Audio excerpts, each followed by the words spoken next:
তো এখন কথা হয়ে দেখা, তোরা অবশ্যই জানি না যে আদিবাসী কর্মী সমাজ অজিত মাহাতোর নেতৃত্বে রেল টেকা, ডহর টেকা, দিদিল টিকা, মাহুদ দিল্লি গেল হচ্ছে রিজার্ভ করিকে তোরা কলকাতা গেল এছাড়া প্রোগ্রাম আর রেল টেকা একবার 3 বার আমরা মানে পুরাপুরি লড়াইটা হয়ে এই স্বতন্ত্র জাতি সত্তার দিন লড়ে আমরা স্বতন্ত্র জাতিসত্তা কোনটা যাকর আলাদা ভাষা ধর্ম সংস্কৃতি এর জন্য আমরা লড়াই করি। আর আমরা হুলহুলি ক্যাঁড় করে গেলাম না, হুলহুলি ক্যাঁড়ে আমরা কিনা কথা রইলি কিনা করব অর্থনীতি সিদ্ধান্ত এগুলিও যে 5 বছর সত্যিকারের জঙ্গলমহল এলাকাটায় टोटल हमारे यहाँ बीजेपी का है, बांकुड़ा ही है, झारग्राम में है, हमारा क्या घोषणा कर रहे हो, हमारा घोषणा कर रहे हो একটা লোকের জন্য যে ওপর বহুটি মানে রবীন্দ্র টুডু কই রহে झारग्राम তো রবীন্দ্র টুডু ওই কহ রহে আদিবাসী একটা মঞ্চে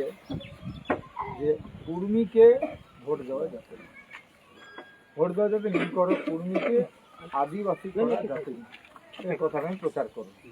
কোনে রবীন্দ্র টুডু আর অকর বহু এমপি দাঁড়া রই ঝাড়গ্রামে আমরা সরাসরি কই দিল যে ভাই একে তো ভোট দেওয়া যাবে তাকে দেওয়া যাবে ওটা করেন কিন্তু শুধু কলায়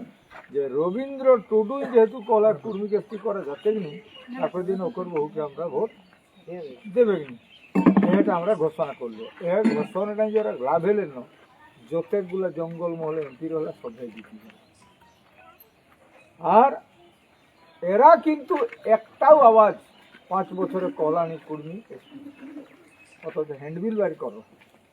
একটা হ্যান্ডবিল মন রক্ষার জন্য আমরা ঝাড়গ্রামে একটা হ্যান্ডবিল বাড়ি করো যে আমরা কর্মী জাতি জাতির জন্য আমরা কোনো করলাম। এখন আমরা যখন রেল টেকা করলিও আচ্ছা সেদিন তোরা তো কেউ শুনলাই আওয়াজটা ওঠিন কি গের হয় কবো জ্যোতির্ময় আচ্ছা কবো কি গের হয় নেপাল মাহাতো কবো কি গের হয় শান্তিরাম তাহলে এরা 3 লোকে কেউ কোনোদিন কুরমালি আন্দোলনে গেল না এরা কোনোদিন যাবে না। আজকে কিন্তু ভোটে দাঁড়ালো এখন পার্টি দাঁড়ালো দেখা এই কইছে हमर जीत माने दीदी जीत एगो कइছে আর ওই কইছে हमके ভোট দিলে মোদি জিতছে এগুলো কইছে हमके জিতাওলে সোনিয়া গান্ধী রাহুল গান্ধী জিতছে। আচ্ছা আর এই তিনটা অজিত মাহাতো দাঁড়ালে हमके জিতাওলে কোন জিতছে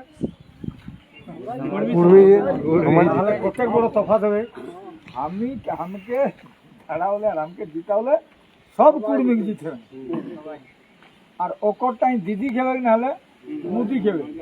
আর এক লোকের টাইমে সোনিয়া গান্ধী নাহলে রাহুল গান্ধী আর আমরা জিতেবে গোটা সমাজ। আর আমার যে কাজগুলো আমরা টোটাল যে কাজটা করব জিতা হলে তো পরিষ্কার করতে একদিন প্রথম লোক জঙ্গল মহলে কোনো মদ রয়েছেন টোটাল মদে বন্ধ করেছে নাহলে কর্মীরা আগামী 5 বছরে তুই কর্মী খুঁজিনি পাবি তো সেই যেটা গিরি রহতা কঠিনটা যাই রে গহচুকে ডাকান করছে হ্যাঁ গিরিয়া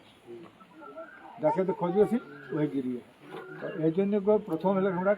যে লড়াইগুলো করে হোক সেই লড়াইটা আর এসটি তো হেবে করতে কোনো চিন্তা নেই এসটি হেবে করতে আমরা জিতা আর একটা কথা লাস্ট কথা হলে ওরা কিন্তু এতদিন দেখলা হাতে বাবা একবার বদলাই জানো রাখে এহু বাপের গণি জিতলা হতো না আর ওহ বাপের গণি জিতলা শান্তিরাম হারিও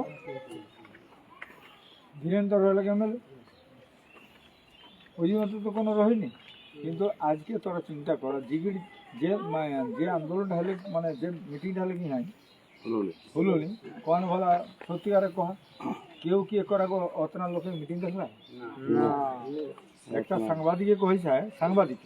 ওই আমার জীবনে 30 বছর সাংবাদিকতার অভিজ্ঞতা এই লোকটা দেখছি প্রচারটা ওরা কম দিল প্রচারটা কম করল কিন্তু লোক তো হল ফেসবুকে তো নিমানতে তোরা के आगामी যে ভোটটা হবে 25 মে,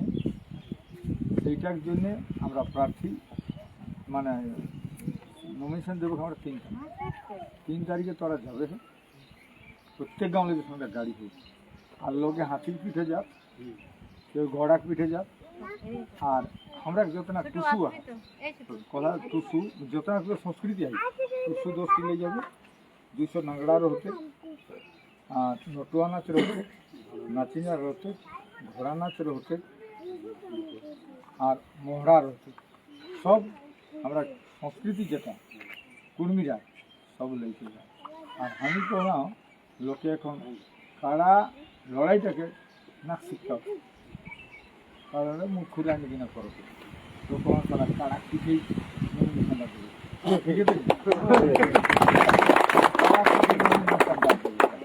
যা লোকে যা কথা কথা জানা যায় কারা পিঠে নমিনেশনটা এটা আমি অনুরোধ রইলি। আর ভোট একটি ভোটও অনেক অনেক কলার যে 10-12টা এনে যাইপারে দাদা সবাই ভোট হবে, তো 10-12টা ওরাকে বুঝাও পান যখন কোনো দিয়ে একটি ভোটও না যায়। আর এটা কহবার যে দলজিৎ মাত্র কবলা দলি করে দেখুন আবার পার্টিটা রহতো তো পার্টিটাকে রাখি সব পার্টি রাখিলে জানবা রাখিলে সব রাখি, কিন্তু এইবারে ভোটটি ওই এটা সবাইকে পরিচালনা।